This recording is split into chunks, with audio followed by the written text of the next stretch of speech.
muchas gracias. Llega una de las charlas más interesantes. Los ponentes que tenemos, la verdad, que es un verdadero lujo. Son gente que conoce muy bien en torno a la macroeconomía y bueno, la verdad es que yo creo que siempre una de las mejores charlas y aprovechamos para hacerla de cierre además. Entonces, bueno, primero voy a empezar ya presentando según vayan interviniendo. Está Antonio Espín, bueno, es un analista muy conocido de mercado, de los que seguís Intereconomía, pues podéis seguirle, creo que está todos los viernes últimamente, pero bueno, es un colaborador habitual y una persona que tiene una opinión realmente bastante influyente dentro del sector financiero. Lleva muchísimo tiempo, es además economista, ingeniero industrial, bueno, la verdad es que yo me pierdo ya, me desborda muchas veces con lo que me cuenta. Y bueno, pues la verdad es que es una persona que tiene una visión siempre bastante independiente de la economía y lo conoce muy en profundidad.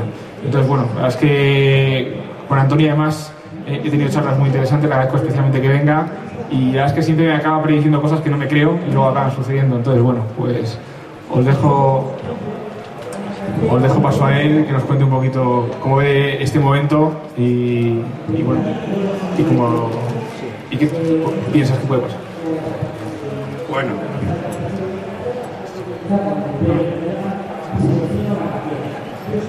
lo primero es que no es para tanto y empezamos un poquito con esto. Siempre yo creo que lo más importante en relación a los mercados y a la economía en general es saber dónde estamos, y un poquito la presentación de hoy es para eso.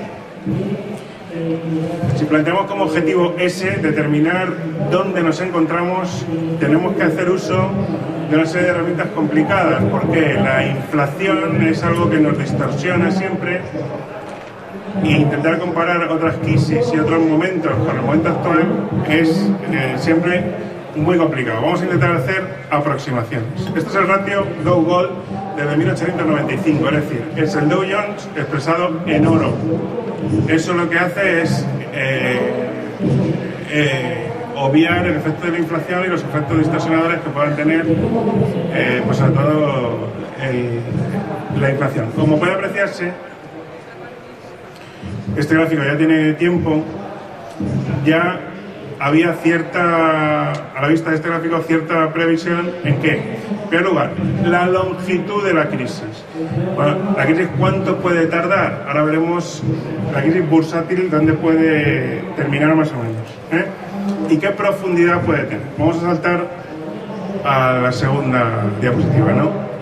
La crisis de los 30 se recuperó 13 años después del máximo, y la crisis de los 70, 14 años después del máximo. Estaríamos hablando, si se cumple este ciclo, que cuidado, no tenemos seguridad de que vaya a ocurrir lo mismo, de una finalización de la crisis bursátil en 2014.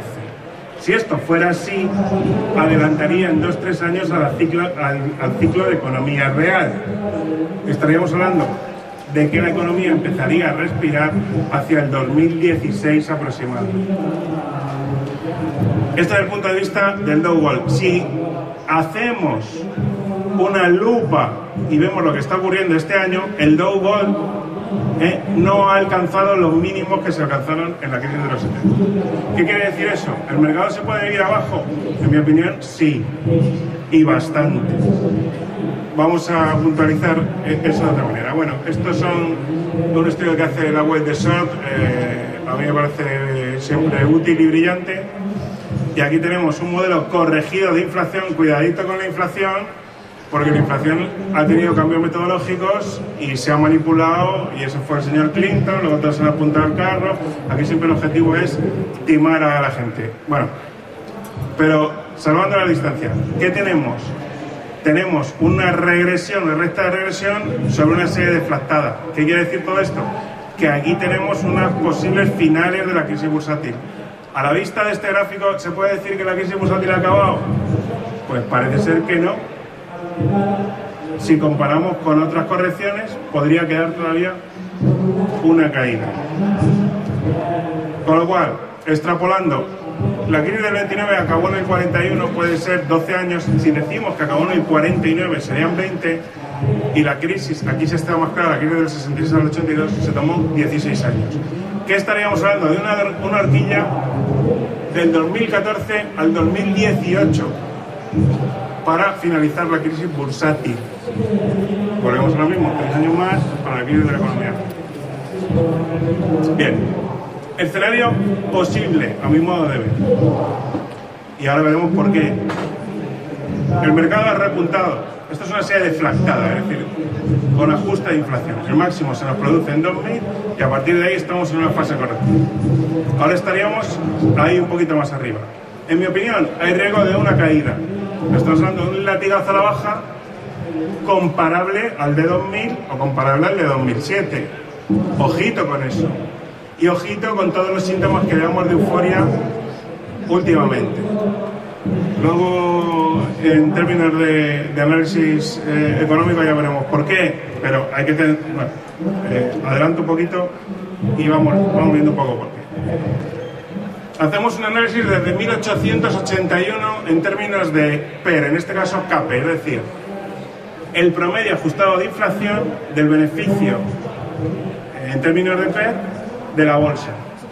Aquí tenemos la crisis de los 30 con una caída en el CAPE de un 32 aproximadamente a 6 y pico, la crisis de los 70 que no se alcanzó esos niveles de euforia y aquí tenemos el año 2000.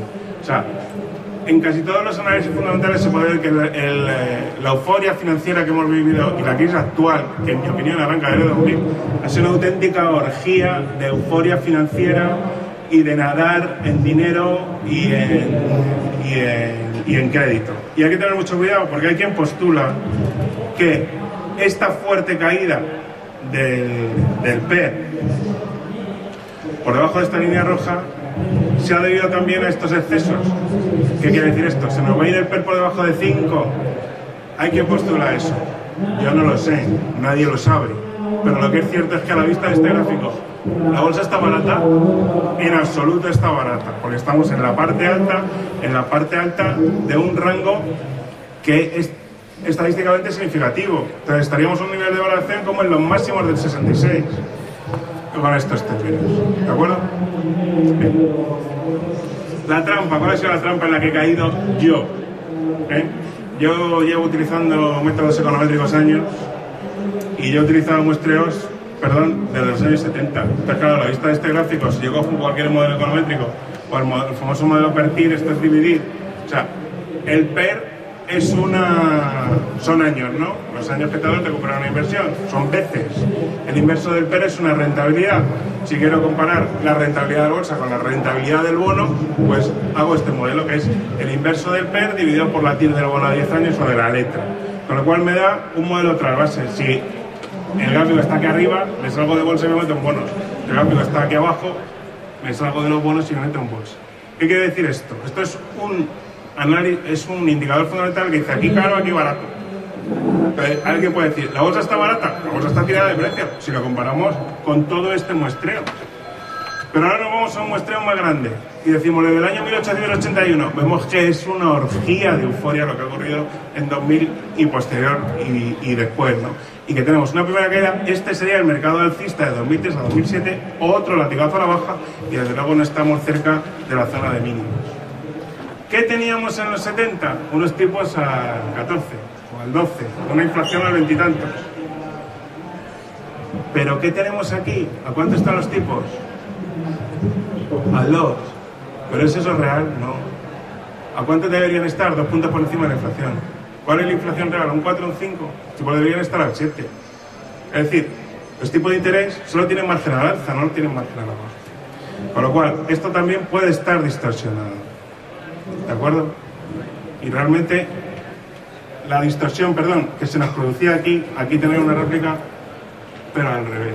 Es decir, la bolsa no hay que afirmar tan alegremente que está barata. Y lo último que vamos a ver, y ya para no conseguir tiempo, es el ratio Q. El ratio Q es lo que nos cuesta reponer los activos de la bolsa, lo que nos cuesta reponer. Y entonces, si cojo datos históricos, pues aquí tengo el ratio Q del año 1880. De nuevo, la brutal burbuja especulativa. ¿Y dónde estamos? ¿La bolsa está cara? Pues sí, está cara. ¿Tiene riesgo de un ajuste a la baja? Pues claro que lo tiene. Entonces, ¿qué quiero decir con esto? Son muchos estudios y muchos análisis históricos los que están aconsejando que tengamos tiempo. En términos de tiempo, todavía la corrección no se ha tomado el tiempo suficiente. En términos de precio, la bolsa no está en absoluto barata. Y sobre todo, vino la crisis del 98, inyección de dinero, manguerazo, como dice Huerta de Soto. Vino la crisis del 2000, la crisis del .com, más dinero en circulación, inyección. Y al final el dinero acaba en una euforia inmobiliaria. ¿Al drogadicto le vamos a seguir dando droga y esto lo va a arreglar? ¿Lo va a arreglar unos tipos de interés a cero? No. Tiene que venir, en mi opinión, otra fase de la crisis en la cual la munición de los bancos centrales, que son los que han generado la crisis, ya no funcione. Esto es muy complicado de explicar y en 2 frases no puedo hacerlo, pero los que han generado todo este caos, y a mí lo que me sorprende es que la inmensa mayoría de la gente no lo sabe, señores y señoras, los que han generado la crisis son los bancos centrales. El Banco Central es el último ladrillo que queda en el muro de la economía planificada. El último baluarte del socialismo es la banca central. Y hay que derribarlo. Y hasta que eso no se derribe, vamos a seguir con crisis cíclicas. Léanse a los austríacos y a Huerta de Soto, que son los que tienen razón. Y bueno, y aquí un poco concluyo. Yo traigo otra presentación, pero luego sí se la comentamos. Muy bien, pues nada, muchas gracias, Antonio. Ahora vamos a Juan Carlos Roda, fundador del colectivo Burbuja. Un nombre bastante significativo con lo que está haciendo ahora mismo en el momento, ¿no? Supongo que tienes conversaciones muy interesantes. Colaborador del Confidencial, que bueno, es uno de los medios ahora más potentes que hay en Internet de finanzas, y bueno, pues una referencia también en lo que está siendo la situación financiera ahora mismo en España. Mi charla va a versar sobre cómo hemos llegado aquí, dónde estamos y qué es lo que nos puede esperar de ahora en adelante. Bueno, lo primero agradecerle a Antonio su charla, que ha sido muy interesante, y agradecer también a la gente de Bolsalia que me hayan invitado aquí para dar esta charla, y por supuesto a todos los amigos que han venido aquí. Bueno, en primer lugar, y enlazando con lo que ha dicho Antonio, pues tenemos cuál ha sido la génesis de esta crisis. La génesis de esta crisis, como podemos ver en el gráfico, empieza en el año 2000. Aquí podemos ver la terrible burbuja crediticia que ha sufrido la economía española. Las 3 líneas, la línea verde son las administraciones públicas, la línea negra son las empresas y la línea azul son las familias. Como podemos ver, partíamos de un nivel de endeudamiento bastante bajo. Los 3 sectores tenían un endeudamiento en el entorno de entre 250 y 350.000 millones de euros. Y llegamos en el punto álgido de la burbuja, que fue en el 2007. Como podemos ver, llegamos a prácticamente 900.000 millones en familias, más de 1.300.000 millones en empresas, y a partir de ahí fue cuando empezó a subir exponencialmente el endeudamiento de las administraciones públicas, que estaban estabilizadas desde el año 2000 y prácticamente pues han triplicado el endeudamiento desde entonces. Esta burbuja crediticia se financió mediante la banca, que acudió al endeudamiento exterior. Como podemos ver, este gráfico representa los pasivos netos que fue adquiriendo la banca desde el año 1981. Podemos ver que se mantuvieron bastante estables hasta que en el año 2003, a finales, se dispararon de una forma exponencial. Como vemos, se multiplicaron desde niveles inferiores a 150.000 millones hasta el pico de 2007, que llegó a 650.000 millones de euros. Luego después, obviamente, colapsaron. Esto lo que provocó se reflejó en que la economía española se endeudó. Esta es la deuda exterior neta de la economía española. Como vemos, partíamos de unos niveles muy bajos de endeudamiento, no llegaba a 100.000 millones de euros. En el año 1995, la deuda exterior neta es la línea negra. Las otras 2 líneas son las inversiones de cartera del exterior en España. Fundamentalmente, estos son titulizaciones de créditos hipotecarios y también la deuda exterior, que está colocada, la deuda exterior pública. O sea, la deuda pública se coloca en el exterior. Y luego la línea verde son otras inversiones del exterior en España, que son préstamos, depósitos y repos. sea, esto fundamentalmente es el dinero que toma prestado la banca en el exterior. Como vemos, eso nos ha llevado de los 100.000 millones que debíamos al exterior en el año 1995 a 1 billón de euros prácticamente que debemos ahora. Es decir, se ha multiplicado por 10 la deuda exterior neta de la economía española. Esto lo que ha provocado, lógicamente, pues es un deterioro de la balanza de rentas. La balanza de rentas, pues es el dinero que sale de España todos los años, pues para pagar esas inversiones del exterior en España, o el endeudamiento de España con el exterior. Como vemos, estaba en el entorno de los 800 millones de euros mensuales hasta el año 2003, y a partir de ahí pues se disparó exponencialmente hasta llegar a 3.200 en el 2007. Luego después ha mejorado ligeramente, pero ahora está volviendo a empeorar. Este dinero, que por desgracia no se utilizó en inversiones que luego pudieran tener un retorno positivo y que nos permitieran pagar ese dinero que habíamos tomado prestado del exterior, porque si no, no hubiera habido ningún problema, sino que se utilizó sobre todo para financiar el inmobiliario. Este gráfico lo que representa es la superficie de nueva construcción que salía cada año. Vemos que partíamos de unos 4 millones de metros cuadrados mensuales en el año 1993. A partir del año 96 empezó a dispararse. Llegó en el año 2000, estaba ya más que se había duplicado, andaba sobre los 9 millones de metros cuadrados por mes, y llegó incluso en la cúspide de la burbuja a rozar el 1.400.000 metros cuadrados por mes. Luego, lógicamente, aquello, cuando estalló la burbuja crediticia, se desplomó, como se ve, de una forma, pues bueno, es espectacular el desplome que ha tenido. Esto ¿qué es lo que generó también esta burbuja? Esta burbuja lo que generó también fue un incremento tremendo de la demanda interna. Esto lo vemos, este es el índice de la cifra de negocios del sector servicios en España.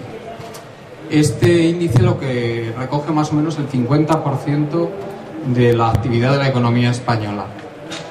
Vemos que partía de un nivel de 84 en el año 2003 y llegó a un nivel de 97 en el año 2007. Bueno, 2008 fue el pico de la actividad del sector servicios. Luego también, como se ve, colapsó y ahora está en niveles mucho más bajos que en el año 2003. Este índice está deflactado, o sea, es un índice en términos reales.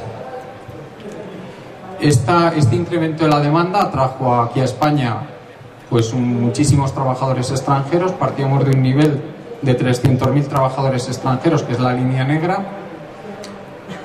y llegamos a 3 millones de trabajadores extranjeros en la cúspide de la burbuja. Luego, como se ve, se han perdido 800.000 de esos empleos desde entonces. La línea verde son los trabajadores extranjeros en el sector servicios y la línea azul son los trabajadores extranjeros en la construcción, que, como se ve, como es lógico, siguieron el mismo patrón. Esto, por supuesto, se tradujo en un incremento de la recaudación fiscal, que es la línea negra, y en un incremento también del gasto público. La recaudación fiscal son esos... partíamos de un nivel de 180.000 millones en el año 1995 y llegamos a rozar los 440.000 millones en el año 2007. También, como se ve, la recaudación fiscal se hundió a partir del año 2007 y luego apenas se ha recuperado. Este gráfico no está deflactado, o sea que realmente el incremento no ha sido tan grande si descontáramos la inflación. El gasto público, por desgracia, siguió el mismo patrón de los ingresos fiscales, y no solo eso, sino que siguió incrementándose hasta 2 años después de que colapsó el gasto público. ¿Cuál es la otra consecuencia que tuvo? Antes hemos visto la balanza de rentas, aquí tenemos la balanza de pagos. La balanza de pagos, que estaba prácticamente en equilibrio en el año 1997, se fue deteriorando también de forma muy importante. Llegó a ser de 2.000 millones de euros en negativo hasta el año 2003, que ya era bastante malo, y luego ya, a partir del año 2003, cuando la banca acudió al exterior a buscar el crédito, fundamentalmente en el interbancario y mediante titulizaciones, pues se deterioró también de una forma exponencial, y luego, al estallar la burbuja crediticia, pues mejoró, pero como vemos todavía es sumamente negativa. En el momento en que comienza a restringirse el crédito, como vemos, este gráfico es muy similar al anterior que hemos visto de la superficie edificada. Lo que recoge es el número de viviendas de obra nueva. Rondaba las 20.000 por mes en el año 93 y luego fue subiendo paulatinamente hasta que en el año estaba sobre 40.000 por mes, cuando la banca empezó a acudir al exterior y se disparó exponencialmente y llegó a rozar las 75.000 por mes a finales del año 2006. Toda la actividad que había asociada a la burbuja crediticia, lógicamente, colapsa a partir del estallido de esta. Vemos, ahí tenemos en la línea negra, que es el índice de producción industrial, que el gráfico empieza en el año 2002. Como vemos, se ha bajado, está muy por debajo de los niveles de 2002.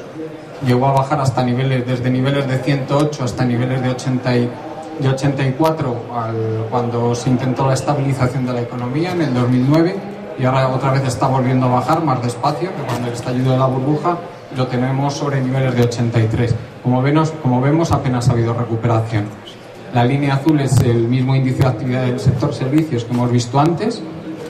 Como vemos, ha seguido el mismo patrón del índice de producción industrial, y la línea verde es el índice de producción de la industria de la construcción, que también colapsó de forma espectacular, y como vemos ahora está en un nivel bajísimo, en un nivel aproximadamente 47.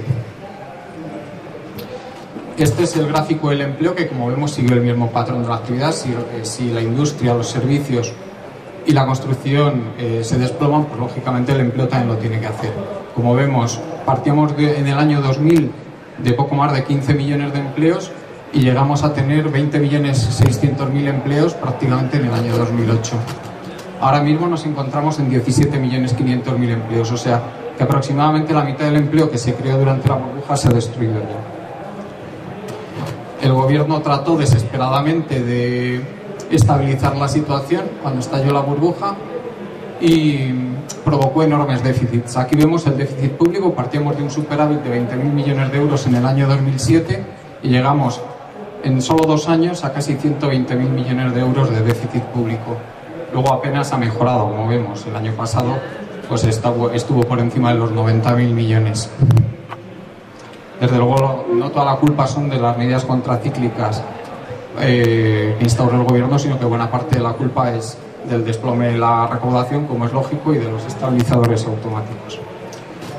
Esto lo que consigue es trasladar la insolvencia que estaba en el sector privado, la traslada al sector público. Aquí vemos otra vez el gráfico de lo que son, esta vez son los pasivos totales de las administraciones públicas, pasivos netos, que como vemos estaban en 500.000 millones cuando estalló la burbuja crediticia, y ahora casi se han duplicado y rozan los 900.000 millones. Creo que ha salido hoy mismo el dato del Banco de España que dice que ya los hemos superado.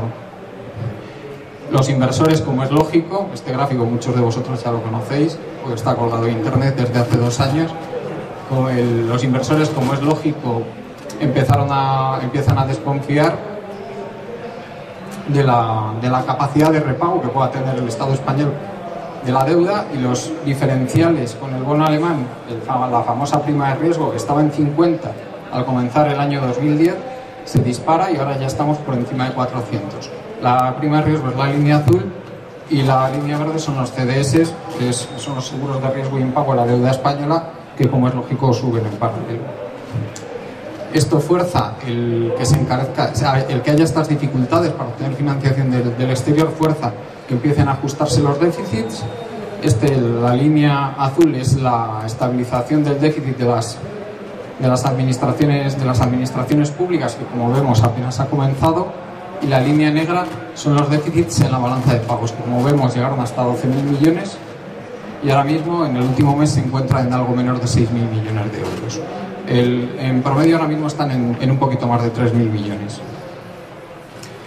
El sector exterior, que es donde están depositadas toda la confianza, y el turismo, pues están ayudando a que la situación no empeore todavía más, pero la verdad es que no es lo suficiente, porque como vemos, la línea negra, que son los ingresos exteriores por turismo, se encuentra deflactada bastante por debajo de lo que había antes de estallar la burbuja, y las exportaciones no es cierto para nada que estén mejorando a un ritmo mayor del que estaban mejorando, porque como vemos, si prolongamos la línea de tendencia, coincide exactamente con el punto donde estamos ahora, simplemente se han recuperado. Esto hace que, como no es suficiente, hace que el ajuste del sector privado continúe. Aquí vemos las mismas tres líneas de antes, línea negra industria, línea azul servicios y línea verde construcción, que empezaron, la construcción nunca se ha recuperado, pero los servicios y la industria comenzaron a recuperarse en el 2010. Sin embargo, a partir del primer trimestre de 2011, las dos líneas han vuelto a caer y ahora se encuentran muy por debajo del mínimo que se alcanzó en 2009. El desempleo vuelve a aumentar con fuerza. Aquí vemos que nunca dejó de aumentar el desempleo, pero sin embargo ahora la pendiente vuelve a dispararse, y ahí tenemos el último dato. Estos son datos desestacionalizados que superan los 5.500.000. Esto hace que la desconfianza aumente y comience la fuga de capitales. Este gráfico lo que nos está mostrando, España es el color morado de abajo, nos está mostrando cómo la fuga de capitales empezó en el año 2010, cuando el primer susto de la deuda soberana, luego aquello se estabilizó, pero otra vez, a partir de hace unos meses, a partir del verano pasado, comenzó la fuga de capitales, y vemos que la línea de color morado se ha ampliado muchísimo. La línea roja, esa tan grande, es Italia, que como vemos está siguiendo un camino similar. Esto se está compensando, como el sector privado ya no puede compensar estas fugas de capitales ni la balanza de pagos, se está compensando mediante el endeudamiento del Banco de España con el eurosistema. Muchos de vosotros habréis escuchado el problema que hay con el sistema Target, del cual se quejan muchísimo los alemanes. Pues esta es la forma en que se está financiando ahora mismo la economía española. El Banco de España tenía unos pasivos frente al eurosistema de 50.000 millones de euros aproximadamente hasta el verano pasado, y ahora mismo alcanza ya los 250.000 millones y muy posiblemente haya alcanzado casi los 300.000. ¿Dónde parará esto si no cambia algo? Pues aquí vemos, lo que está claro es que la economía española no se puede seguir endeudando, todo porque ha llegado al límite en que los inversores extranjeros se niegan a financiarla, tanto en el sector privado como en el sector público. Entonces, esto no va a parar hasta que la balanza de pagos se estabilice. Si prolongamos las líneas de tendencia en estas dos curvas, la línea negra es la ocupación total, el número de empleos totales, y la línea azul es el déficit en la balanza de pagos.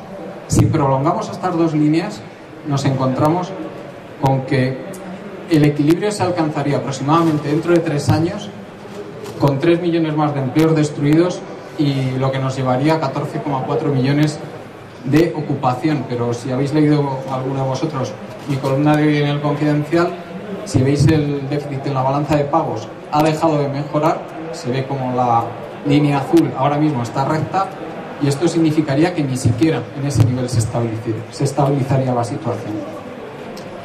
Esto podría provocar un estallido social de consecuencias imprevisibles, lógicamente, porque estamos hablando de un 35% de paro como mínimo. Esta foto corresponde a la primavera árabe en Egipto. Y ahora tenemos que pensar, si no es posible el ajuste así, ¿qué otra solución puede existir? El camino que hemos emprendido, desde mi punto de vista, solo lleva una espiral de deuda-deflación. Es imposible que culmine con éxito, debido al elevadísimo nivel de deuda que mantenemos.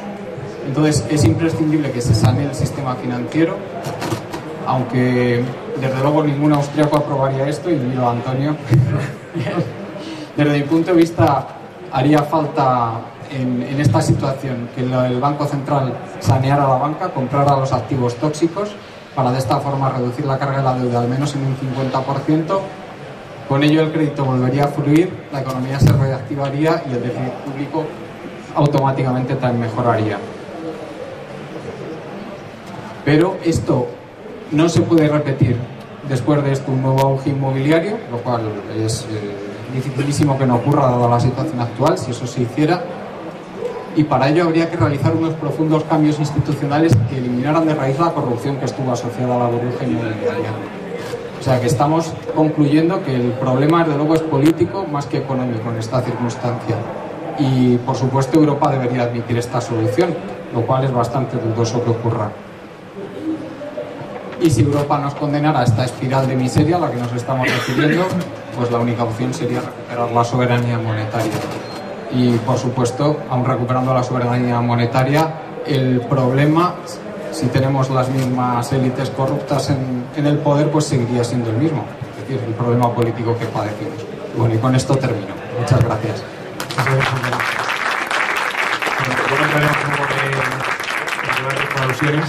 Bueno, vamos con el último ponente, Enrique Roca. La verdad es que muchas veces hablamos de si en España, o por lo menos se tiene que poner la sensación de que en el mundo financiero inglés, anglosajón, pues hay gente más profesional, o que aquí en España no hay talento, y realmente yo creo que aquí en España sí que hay mucho talento. Probablemente no tengamos, quizás, la forma que ese talento llega a dirigir a veces, o la forma en la que sube la meritocracia lo ponga arriba, pero realmente lo tenemos. Y de hecho aquí os presento, bueno, Enrique Roca ha sido nombrado mejor gestor europeo. Tenemos aquí delante de nosotros uno de los mejores gestores en Europa, nombrado por una de las agencias de calificación de personas que llevan gestión.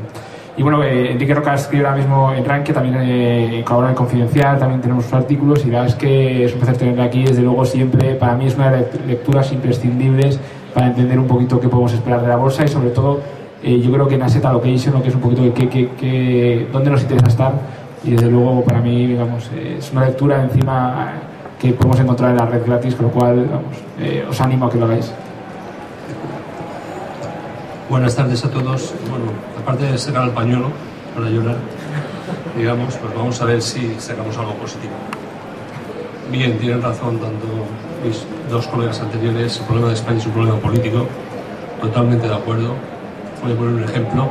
En mi comunidad, soy valenciano, han aparecido 327.000 facturas sin contabilizar en los cajones.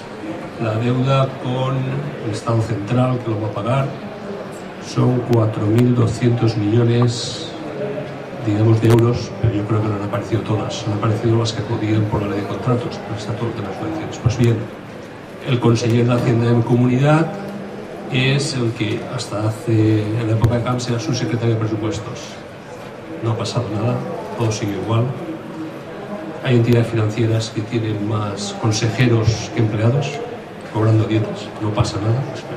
El problema de España es cuál es. O sea, mientras no se quite la clase dirigente que hay, tanto política, financiera, empresarial como sindical, pues no hay nada que hacer.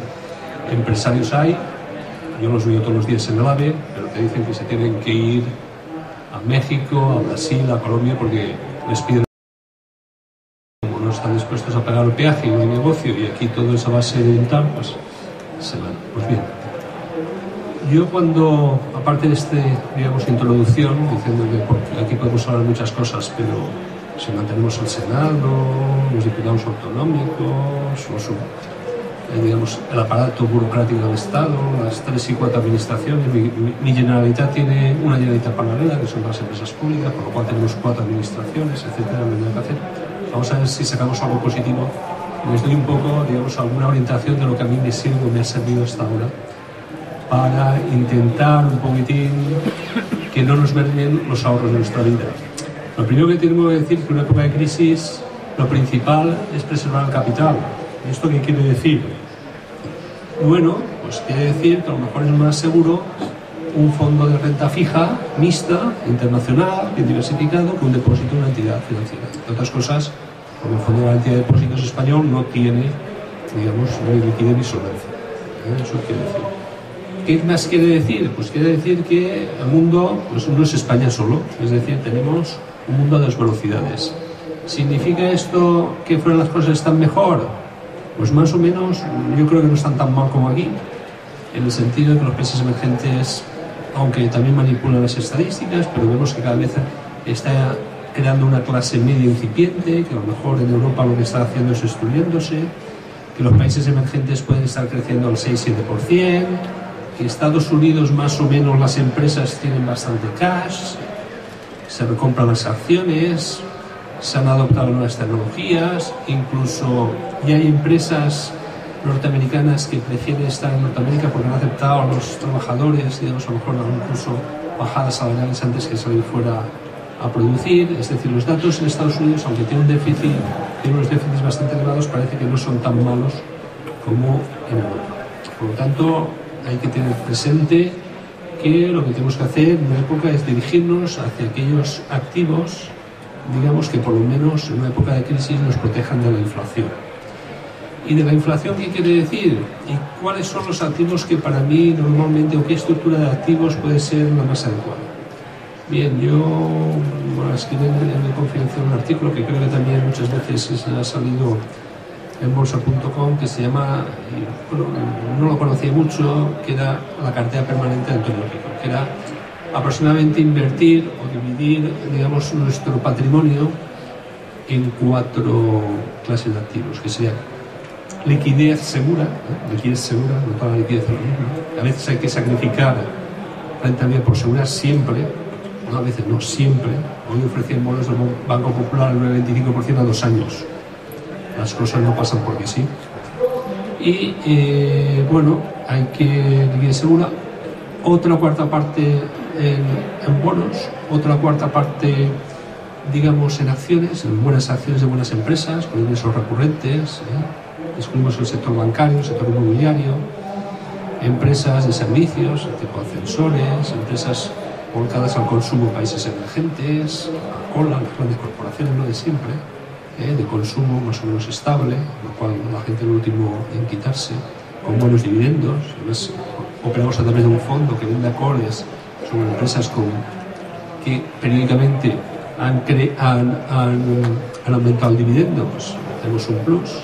Después bonos, un tercio de bonos de países emergentes, bonos, una cuarta parte de bonos, y después pues algún tipo de inversión alternativa. Pues yo pienso que una estructura para dormir tranquilos que contemple esas cuartas partes de activos, más o menos en función de la edad y de la versión al riesgo de cada uno, con rebalanceos periódicos, es decir, rebalanceos periódicos cuando un activo se revaloriza mucho, pues volverlo a la situación normal, infraponderándolo y comprando los activos que más han bajado, pues nos puede dar unos resultados bastante apetecibles, digamos, en términos de rentabilidad de riesgo, y nos permitirá dormir relativamente tranquilos. Esto también se puede hacer a través de fondos. Hay buenos fondos de gestoras nacionales e internacionales que más o menos, incluso con las crisis que ha habido, tienen poca volatilidad, de renta fija mixta, y combinando también con algún activo que en épocas de crisis nos sirva, como puede ser la volatilidad o el oro, que se asemejan relativamente bien a una línea recta, que nos puede dar una rentabilidad de un 5 o un 6%, y para mí es suficiente en una época de crisis. ¿Por qué? Porque estamos en un mercado en que, como ha dicho Antonio, digamos, los valores buenos están caros y los valores malos siguen estando caros. Es decir, los que han subido están caros, están en PERs elevados, descontando tasas de crecimiento muy elevadas, tanto la economía como las ganancias empresariales, y los valores que se han hundido, que pueden ser los bancos, las inmobiliarias, alguna utility, telecos, pues muchas veces parecen cajas negras. Entonces, a veces vale la pena comprar valores, digamos, un poquitín más caros, pero de buenas empresas, que valores que en principio han bajado mucho, que parecen baratos, pero que no lo son. Por lo tanto, salvo cambios tecnológicos, de algún descubrimiento que nos ponga la energía mucho más barata, el endeudamiento pues nos va a dar un mercado, en el mejor de los casos, lateral, es decir, bastante enrangado,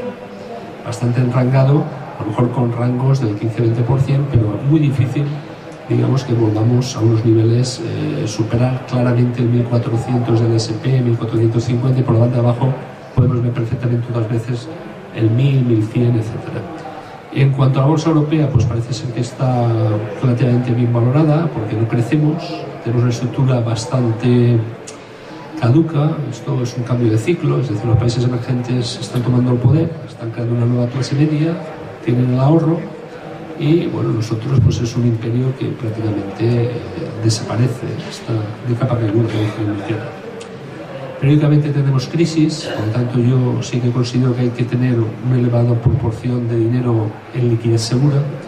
Y también os diré una cosa: el que quiera invertir parte sustancial de su patrimonio en bolsa, lo primero que tiene que hacer es que admita que la bolsa puede caer un 60 o un 70%.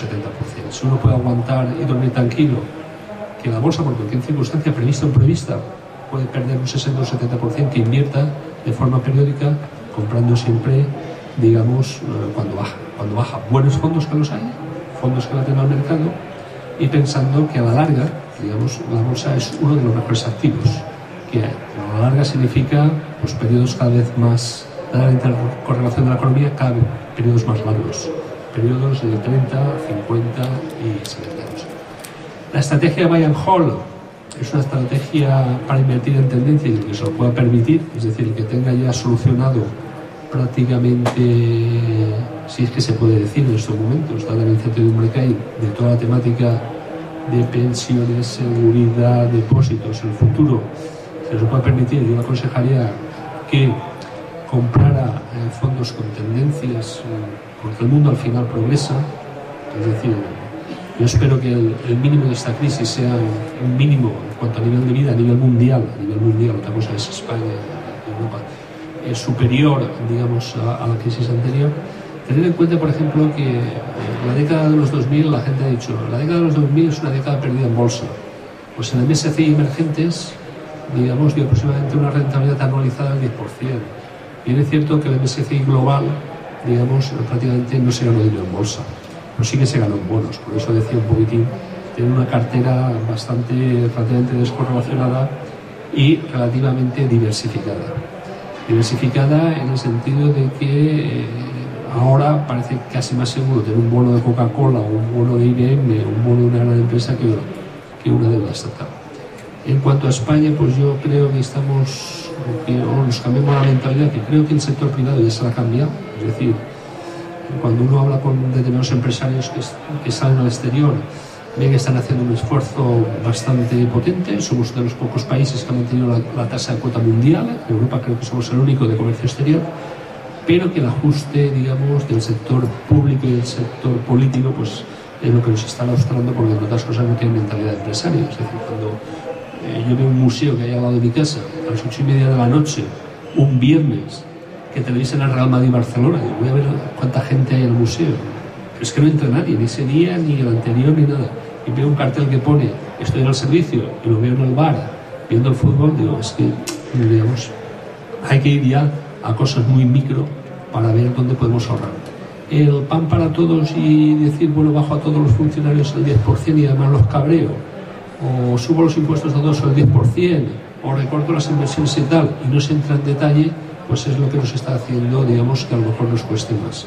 Digamos que las reformas del gobierno a mí no me parecen mal, pienso que algunas son positivas, pero también tengo que decir que las reformas del gobierno tienen un único objetivo, que es mantener a la clase dirigente que han tenido y a los amiguetes. Mientras no mantengamos y digamos que el 75-80% de la clase política o de la clase administrativa, ayuntamientos, diputaciones, senados, se mantenga, pues no, cada vez necesitarán más recursos, porque como en la vida han trabajado, pues no quieren seguir trabajando. Y por lo demás, bueno, pues yo sí que recomendaría que se invirtiera en la que se conociera. Ahora actualmente, gracias a Internet, tenemos la posibilidad de conocer dónde invertir a través de fondos. Yo pienso que los fondos o los ETFs, digamos, son productos muy adecuados para invertir, porque hay fondos tanto españoles como extranjeros relativamente buenos. No quiere decir que si bien no baja bolsa no bajarán los fondos, pero sí te quiere decir que a muy largo plazo te darán una buena rentabilidad. Y sobre todo hay una cosa que tenemos que tener bien presente. El incremento de incertidumbre nos lleva a incrementar el cash, porque las caídas y las subidas y las bajadas de bolsa serán cada vez más frecuentes y más fuertes, porque hay cosas que no podemos dominar, pero sí que hay unas tendencias que se ven claramente. Es decir, afortunadamente, digamos, por lo menos hasta ahora, otra cosa es que en el mundo se progresa. Quiere decir que cada vez hay menos gente que muere de hambre, cada vez, digamos, hay más gente que consume, cada vez, digamos, es mayor el número de la población que accede a cierto tipo de servicios, y aunque en España seguramente el sentido será el inverso. En España el futuro seguramente será un pasado, y volveremos a los años 70. Por lo tanto, una idea fundamental que quería resumir es que penséis todos que España no es el mundo y que hay oportunidades de inversión fuera de ahí, y que esas oportunidades de inversión fuera de ahí, aunque sean empresas, o principalmente porque son en empresas, seguramente serán más seguras comprar empresas o comprar empresas cuyos productos se venden mundialmente y estén expuestas al crecimiento, aunque este crecimiento sea macro y no sea, digamos, tan elevado como en décadas pasadas, antes que comprar deuda estatal. Por lo tanto, digamos, diversificar y sobre todo también tener presente que cuando invirtamos las caídas no hay que descartarlas, caídas fuertes, por lo tanto tener un buen colchón de seguridad. Muchas gracias, Enrique. Bueno, vamos a dar un poquito a las preguntas, primero por alusiones. No sé si Antonio quieres decir algo sobre la escuela austríaca, escuela... Es que yo podría decir tanto que esto no es eso. Yo muchas cosas de las que se han dicho aquí no estoy de acuerdo. En absoluto. Yo sí creo que no soy tan negativo en relación a la economía española. Y sobre todo creo que para entender lo que ha sucedido en España o lo que ha sucedido en cualquier proceso, pues siempre nos encontramos con un fenómeno muy complejo, pero siempre hay unas líneas directoras. O sea, las líneas directoras, en mi opinión, son dos líneas directoras principales para entender el problema. Uno, las dos explosiones de endeudamiento que se han producido. Es decir, de un endeudamiento cero se pasa a un 60% del PIB de endeudamiento en el año 90 y poco, ¿no?, que fue el primer endeudamiento de Felipe González. Se entra en una trampa de la deuda, es decir, había que emitir más deuda para pagar la deuda. Y se produce otra explosión de endeudamiento, esta vez privado, a la raíz de la entrada del euro. En mi opinión, dos oleadas de explosión de deuda de ese estilo no se van a repetir. No se van a repetir. Porque eso es relativamente raro. Yo no creo que España vaya a entrar en otra espiral de endeudamiento. Y eso, bueno, por lo menos es una señal positiva. Y otro drive de lo que ha ocurrido en España, otro conductor, es el auge de una burocracia. En España nos hemos pasado de 800.000 empleados públicos con un Bolivic, un Olivetti y una póliza que la chupaban así para ponerla, a 3 millones. Es decir, y había muchos menos servicios públicos hace 30 años, pues habría algunos menos, pero en algunas comunidades no había menos hospitales, y había serenos en algunos sitios, y había casas de socorro, y los ayuntamientos tenían colegios, que se nos ha olvidado que había colegios en los ayuntamientos. Pero es que se ha multiplicado la administración por 3. Entonces, ¿qué ocurre? Que se lanzan al mercado señales, y se han lanzado al mercado señales.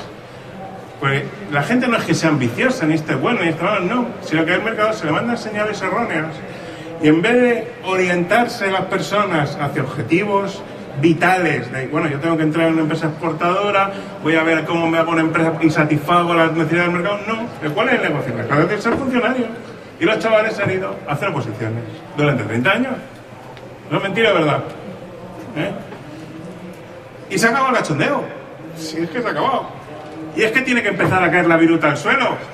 Y es que tienen que empezar a salir piezas de las máquinas. Y hay que empezar a exportar. Y hay que empezar a volver a un modelo de economía real. Y hay que batirse el cobre. Y hay que currar como exclusivos. Y es que es lo que hay. ¿Me explico? Entonces no es que este sea malo, si es que este bueno. Es que ha habido una explosión de deuda y la invasión de una burocracia que ha tomado... Y un poco diferente con lo que se está diciendo aquí, ¿no? Y esos para mí son los dos grandes drives. Que esos insiders, como se ha comentado, ¿se resisten a salir? Sí. Que como dice Huntington, las condiciones... Huntington es el que escribe El choque de las civilizaciones, ¿no? El choque de las civilizaciones es un libro emblemático y que deja una impronta y luego llega el iluminado. No, yo como está escrito El choque de las civilizaciones, yo hago la alianza, ¿no? Y todo el mundo, bueno, pues, ¿qué es eso de la alianza, no? Porque un analista de la categoría de Huntington se habla de choque y el otro dice la alianza, bueno, la alianza es una gilipollez como el Copa un Pino, inventada por un mediocre psicópata, que es lo que hay. No es eso es la verdad. Por lo que dice Huntington, que dice, no se va a producir una revolución cuando la población es mayor. La revolución se produce cuando la población es joven, que es lo que está pasando en los países árabes. En España no, somos mayores, no van a coger los pinchos y los vamos a empalar a todos, aunque quisiéramos. La inmensa mayoría de los que estamos aquí, empalar a esa panda de bastardos. No lo vamos a hacer porque somos mayores, no por otra cosa, Entonces la gente está esperando con el voto y se van a resistir. Y yo creo que el gobierno actual, si intenta mantener el status quo, se va a equivocar. Porque la mayoría le estamos pidiendo que desmonten el chiringuito. ¿O no es verdad? Sí. Bueno, y estoy un poco haciendo con el tiempo. Cedo la palabra, ¿eh? Que no van a desmontarlo. ¿Qué solución hay entonces? Es que lo van a desmontar. Es que no hay la sangre que hace que fluya todo ese descontrol que es la pasta. Y ya no hay. O sea, entonces lo van a desmontar. Entonces, mal que bien, se resistirán. Convergencia y Unión, los nacionalistas identitarios están que echan... Bueno, porque es que se desmonta el chiringuito. El chiringuito se va a tener que desmontar por narices. Pero es que, claro, la corrupción del sistema es muy grande. Pero esa corrupción no es porque este sea bueno, malo, medio pesista, no. Es porque las condiciones han permitido eso.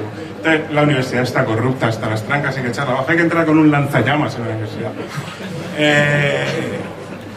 Los sindicatos cumplen unos roles absurdos, no valen absolutamente para nada. Entonces... Perdón, Antonio, que nos echan de la sala, ¿eh? Y todo eso lo va a hacer el registrador porque es que no le veo, ¿eh? Era el problema. Pero al final, yo es que creo que lo fundamental es que la gente piense de un modo libre y analice las cosas tal como son. Cuidado, yo no tengo la última realidad tampoco. Por ahí. Me gustaría comentar algo del Banco Central. Sí. A ver, lo que has llamado... Joder. ¿Que cómo funcionaría un sistema de banca central sin banca central? Funcionaría cojonudamente. El Banco Central, es que eso no, yo no te puedo explicar eso en 2 frases.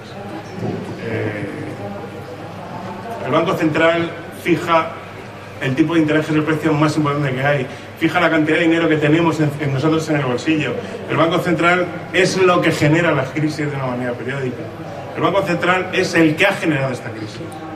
No otro. ¿Ese es el que la va a solucionar? Ese es otro que hay que echarle.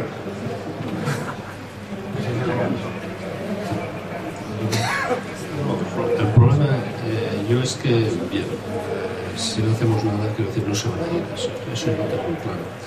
Y en cuanto al cambio de mentalidad, yo lo digo, vamos a ver, ¿de qué sirve que el sector privado haga el ajuste que lo ha hecho vía empleo, vía reducción de salarios, si lo que ahorramos después se va porque no hay confianza en el sistema político, porque hacen y dicen todos lo contrario de lo que prometen? Entonces, claro, es un tema del y tú más, y tú más, y tú más.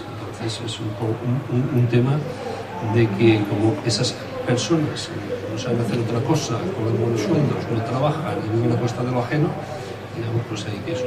Evidentemente yo sí estoy percibiendo un cambio de mentalidad bastante acusado y positivo, tanto en los empresarios que son empresarios y los trabajadores que son trabajadores. Eso es otra cosa. Y entre empresarios se llama todo el mundo y seguramente vivirá de la subvención pública. Pero lo que os quiero decir es que, por ejemplo, las horas perdidas por baja laboral están disminuyendo. Hay colectivos que están aceptando disminuciones salariales bastante fuertes a costa de conservar el empleo, y hay empresarios pues, que están exponiendo su dinero y se están yendo bien aquí o fuera invirtiendo. Lo que pasa es que, claro, si el 45-52% del PIB es de un sector público que no funciona, pues digamos es mucho. Entonces, y si además parte del dinero se va fuera, digamos vía fuga de capitales, bueno, ¿para qué queremos desapalancarnos si el dinero se va fuera a montar negocios en Alemania? Es que entonces esto es, como decía Antonio, una devaluación interna. Entonces aquí se pudo hacer en 2007, cuando ya se lanzaron las primeras voces, bajada de precios y congelación de salarios, o bajada de precios y salarios un 10 o un 15% para todo el mundo, y al final esto es lo que va a pasar. Esto va a pasar una bajada de salarios y precios de un 20-25%, pero con 7 millones de parados. Es decir, si lo hubiéramos hecho en el 2007, pues hubiéramos evitado esto. Pero no creáis que la situación en nuestra Europa está mucho mejor. Es decir, Francia también tiene unos problemas bastante graves, Italia también. Lo que pasa es que seguramente en la administración pública hay menos interinos, menos enchufados, más control, más intervención. Lo que es que ni hay interventores, ni hay funcionarios, ni hay inspectores de Hacienda, y no pasa nada. Nadie controla el sistema financiero. El otro día tenemos la sociedad de garantía recíproca, que todos sabíamos que estaba quebrada, digamos, y desde hacía 4 o 5 años, para salvarla, han nombrado exdirectivos de cajas de ahorro. Es decir, eso está dicho aquí. Si me permite, desde luego yo no creo que esa devaluación interna pueda tener éxito. Yo creo que a nivel social va a estallar eso mucho antes de que se termine ese ajuste. Esa es mi opinión, vamos. Eso ha comentado una cartera de valores científicos que sean bonos, divisas, acciones, commodities, y en ese tipo de esas 5 ocupaciones científicas, ¿qué se pondría? ¿A alta y a baja totalmente? ¿Se estaría constantemente poniéndose? No, esto es... ¿O siempre dejarlo a no, yo te recomendaría un artículo...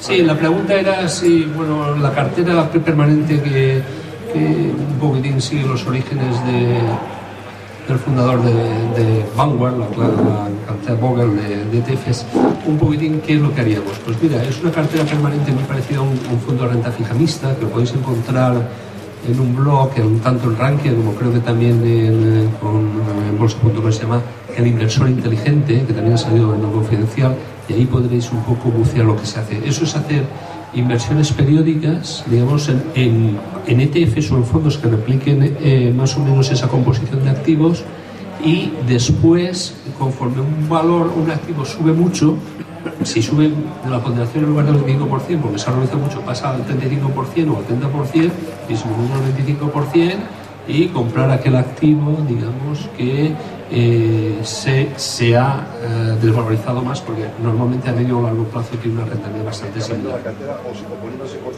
No, solo largos. Solo largos, porque... Leí un artículo usted que hace como hace unos meses así, proponía esto mismo, pero sí. No lo decía. Pues sí, es una cartera, pues si entras en Inversor Inteligente, en Rankia o en bolsa.com o en Condiciones, lo tienes bastante bien explicado, digamos, una cartera que equipondere todo. Ten en cuenta que, por ejemplo, del 2000 al 2010 yo siempre he sido un enamorado de la bolsa, quiero decir, y sé que los bonos están relativamente en mínimos históricos y yo no tendría bonos, y normalmente no suelo tener bonos. Pero sí que te puedo decir que del 2000 al 2010 una cartera formada por bonos hubiera ayudado mucho a la rentabilidad, digamos, compuesta 40 o 50% por bonos, hubiera elevado la rentabilidad de la bolsa o de la cartera en general a un 6 o un 7% en lugar de tener un cero pelado. Entonces es un tema. Y bonos no me refiero a bonos a lo mejor de países, digamos, o bonos gubernamentales, ni bonos alemanes al 0%. A lo mejor te estoy hablando de bonos de países emergentes que tienen ahorro, pero decir, una cartera mundial de bonos o un fondo bueno de bonos es conveniente normalmente tenerlo. La forma era así, la pregunta es si ponerse largo. ¿Siempre largo? Largo. De todas formas tienes ahí un 25 o un 30% de cash que sirve mucho para amortiguar esa clase de activos. Sí. Bueno, pues nada, yo creo que el congreso ya a las 7 se supone que tenemos que empezar no tenemos mucho más tiempo. Agradecer a los tres ponentes, la verdad, yo creo una magnífica exposición, y a todos por estar en la charla.